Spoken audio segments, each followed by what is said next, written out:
जिले के डोलरिया विकासखंड के ग्राम सुपरोली के किसान योगेंद्र पाल सिंह सोलंकी ने भारत आगमन पर रूस के राष्ट्रपति व्लादिमीर पुतिन और प्रधानमंत्री नरेंद्र मोदी के स्वागत का अनोखा एवं सांस्कृतिक तरीका चुना। कृषि प्रधान भारत की समृद्ध परंपरा को प्रदर्शित करते हुए उन्होंने दोनों नेताओं की प्रतिमाएं विभिन्न प्रकार के अनाजों से तैयार की है। इन कलात्मक तस्वीरों में धान, बाजरा, तिल, रागी, चावल, कुल्थी,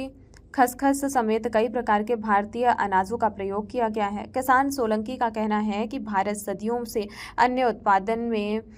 अग्रणी रहा है और इसी अन्न संस्कृति का संदेश वह विश्व के शक्तिशाली देशों तक पहुंचाना चाहते हैं। योगेंद्र सोलंकी ने परमाणु संपन्न राष्ट्रों को संबोधित करते हुए अनाज से बना एक विशेष पत्र भी तैयार किया है। पुतिन मोदी की ये अनोखी अनाज चित्रकृतियां और पत्र रूस दूतावास, पीएमओ इंडिया तथा अन्य संबंधित संस्थाओं को ईमेल और पोस्ट के माध्यम से भेजने की तैयारी की जा रही है।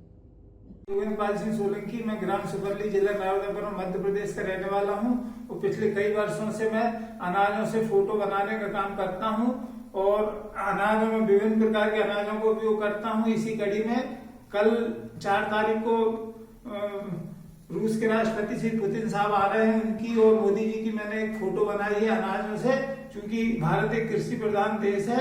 और फोटो के माध्यम से कृषि प्रधानता की महत्ता को बल मिले, इसलिए भी फोटो बनाई है। साथ ही दुनिया में जो परमाणु संघर्ष बढ़ रहे हैं, परमाणु संघर्ष जो चल रहे हैं, इसलिए मैं अनाजों से फोटो बनाकर देश दुनिया की हस्तियों को भेजता रहता हूँ ईमेल, सोशल मीडिया के माध्यम से, क्योंकि अनाज से ही जीव की उत्पत्ति होती है और भगवत गीता के 3 अध्याय के 14वें श्लोक में अन्न के महत्ता को व्यापक रूप से अर्थ सहित समझाया गया है। और चूंकि ये परमाणु संपन्न शक्तियां हैं, इसलिए मैं अपेक्षा करता हूं कि परमाणु संघर्ष कम हो दुनिया में और अनाज का महत्व, अनाज के ऊपर दुष्प्रभाव ना बन सके, इसलिए मैंने ऐसी देश दुनिया की हस्तियों की मैं फोटो बनाता रहता हूं और ये संदेश देने के लिए कि अनाज से ही जीव है और जीव से ही अन्न है, इसलिए मैं ऐसी फोटो बनाता हूं और इसी अपेक्षा के साथ मैं ये फोटो ईमेल द्वारा इनके दूतावासों में भेजूंगा और पीएमओ कार्यालय में भेजूंगा। इस फोटो में मैंने धान, सरसों, चावल, रागी, तिल,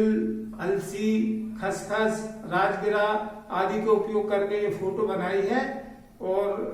इसी तरह मैं एक परमाणु संपन्न शक्तियों के लिए अनाजों से लिखा हुआ एक खत भी बनाया है, जो कि दुनिया की विभिन्न हस्तियों तक मैं भेजने का प्रयास कर